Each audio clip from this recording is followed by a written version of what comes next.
Three, two, one. Hey everybody, this is Victor. I am here with Mona, and we're going to be sharing her story.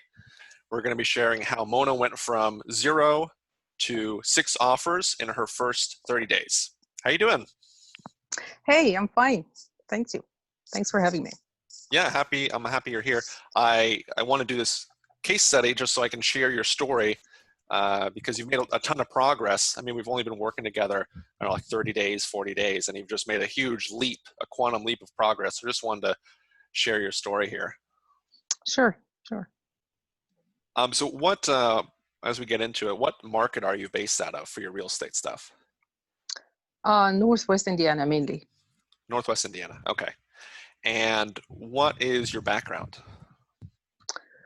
I'm a pharmacist, so healthcare. I worked for a few years, and when I started to have a family, I have no family here, so I found like responsibility of the kids. Like it's hard to keep a full-time job like pharmacy, and doing the same thing with my kids, like take care and raise them. So I quit it.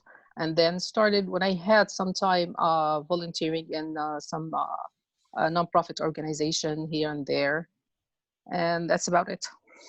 Mm-hmm. Okay, so okay, healthcare, and then now you're doing real estate as much as possible. Okay. Yeah.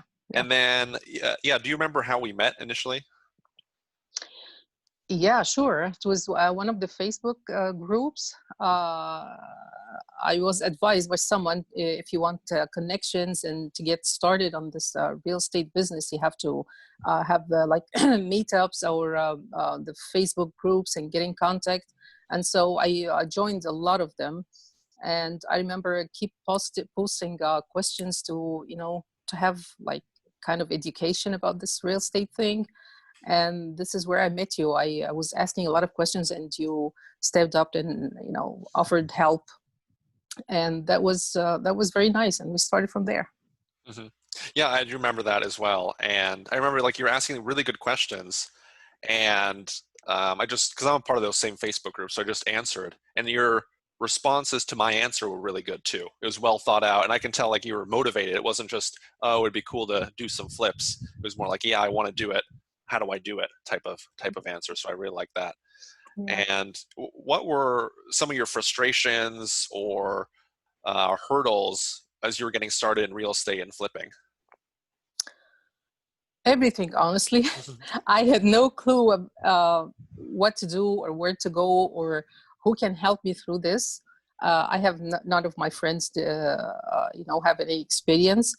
All I have is a realtor who helped me to get my house in Crown Point, and I had another one in Indianapolis where I have a couple rentals now, and this is all about it. So my frustrations were I didn't know like where to get the correct information. Everyone says invest in education, and this is where I started, but a lot of them like ends up with a very pricey courses that you have to attend and you have to pay for, and of course the results are not guaranteed.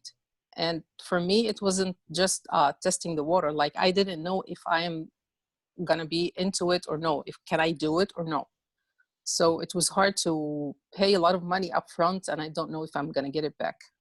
So this was really frustrating for me. But when we started together, step by step, maybe things started to get clear and easier. The more you do it, it's easier. Mm-hmm. Well, that's good, and you've done really well so far. I mean, it's just been barely a month, and you've already got 6 offers in, which is great. It's a great start. Well, let's just talk about that, like the offer process. When you started versus now, are you feeling more comfortable? Are you feeling more confident when it comes to the numbers? Or what are your thoughts surrounding like making offers and getting deals, etc.? Yeah, it's getting easier to put an offer, especially when you know the markets and you know the comps. You run the numbers. I know this 70% rule gives you a good profit margin, so I'll still be in kind of safe. even if it went over what I expected, but still I have a little bit profit. So yeah, putting offers is not as hard as before. It's just getting the deals. Getting the deals, yeah. I'll give you that one. Yeah, it is a numbers game.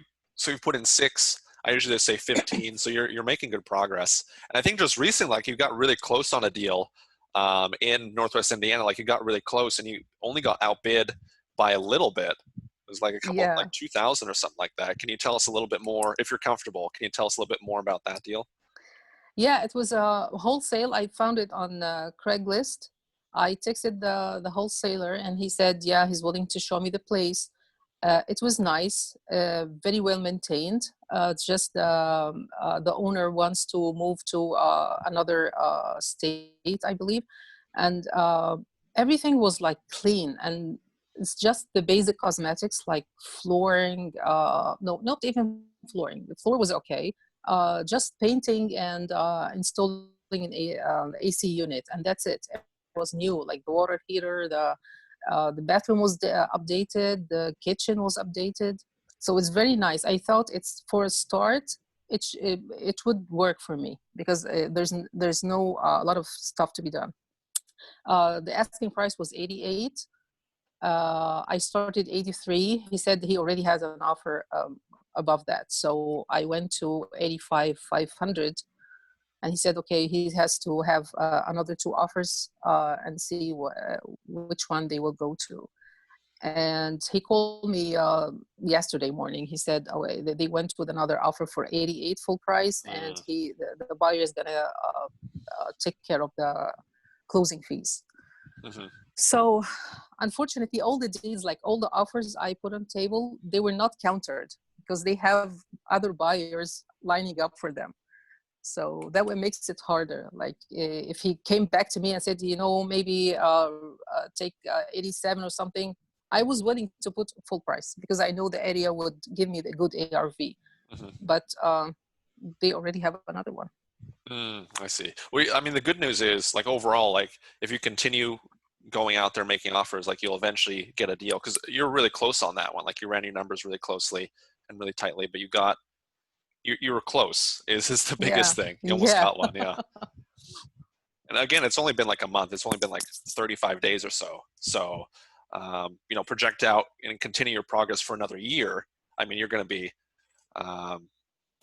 much better off. Expert, like flips, expert in putting offers. Exactly. Expert at putting offers. Yeah. Exactly. Okay. So you got close on those. Interesting. Okay. So you're getting, okay. So you're making good progress. And then anything else in regards to your progress or your transformation in terms of like real estate? Like, do you feel more comfortable running repairs? Do you feel more comfortable running comps? I'd love to hear about that in terms of your progress. Yeah. Usually I take a chance whenever I put an offer, I don't hear back before like 24, 48 hours. And I take this time, you know, just to Google or search more, how can I make this place, if my offer is accepted, how to make it like more valuable. Maybe add something here, do certain, you know, updates in the kitchen. So I start to Google and ask on the Facebook groups. I get more ideas ready. I get cost. Maybe sometimes I ask, okay, who can do this? Who can do that? Who's in my area? So I get contacts. So in case I got my offer accepted, I'm ready to go. If not, then I still have some resources and contact numbers to call when the right deal comes. And that's really good. Yeah. I remember when we started, like you sent me an email like, hey, what do you think about this property? And just over time, like your numbers have gotten better and better. So like you run your numbers, ARV, you know, repairs, whatever, what you should purchase it for. And then just recently, like the last couple you sent me, like you're spot on. Like you get almost exactly what I get.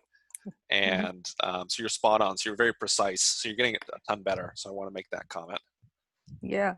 I try to reach out for different contractors and see if I want to do this for this size of a house, how much would it cost? So that's why I get an idea, okay, around this figure.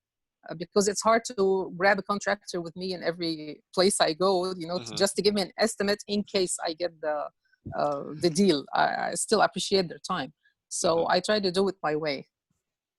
And I think on the first one, because I think the first one we looked at was like an Indianapolis one, short sale in Indianapolis. Yeah. And originally, like we worked on the numbers together, and then we got the contractor, and their numbers were almost exactly like what we got. So I think that was a good confidence boost. Like, oh shoot, this is actually right. I'm actually running my numbers correctly.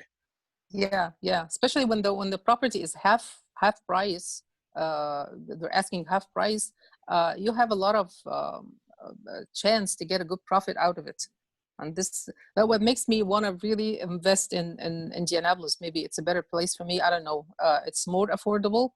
The problem is you know, the distance. It's hard to get to see the property and put offers and you know, handle it from distance. But still, it is a choice for me. Still, it's an option. It's an option. Now you have your options. You have Northwest Indiana, Indianapolis. We can kind of play with that as we progress here. Yeah. Okay, cool. And then would you recommend others work with me as well? Yeah, sure. Who would say no? Okay. 1-to-1 coach and calls and you're always there whenever I shoot you so many questions. I know sometimes it's bothering, but you always response is fast, and this is what I need, you know, because as you see, the deals go fast. So the deals do go fast. Yeah, I don't see it as bothering. I think, you know, that's how you learn. Like, you ask questions, and that's how you get better. Like students in a classroom, like if they couldn't ask questions, then that'd be kind of silly. They're not bothering the teacher, right? The teacher's there to help. So I don't see it that way, but that's really good. there. Okay. And then why should someone listening now take action? Well, I think if you wait longer, you might lose a lot of miss out a lot of opportunities out there for you. So you won't really know if you can do it unless you try, and you won't get anything you're not asking for. So you have to step in, and eventually you will learn. There will be a lot of, you know, mistakes, tries and errors, but you won't be really an expert unless you go through this kind of challenge. No, I totally agree with you there. Well, perfect. Well, I do appreciate you taking the time to do this interview, to do this case study. Again, you're making great progress. I'm genuinely curious, like, how you'll deal with it over the next 30 days. I wouldn't be surprised if, you know, during this month you get a deal and it's under contract, and we can do another one of these if you're open to that. But any final thoughts as we wrap up here? No, I just want to thank you taking the time to help. And just an advice for everyone, just go for it. If you see that there is benefit for you, then just go for it. Don't wait. Perfect. Well, it's a great place to end it. Do appreciate your time. Thank you, everyone, for joining us. We'll see you another time. Thank you.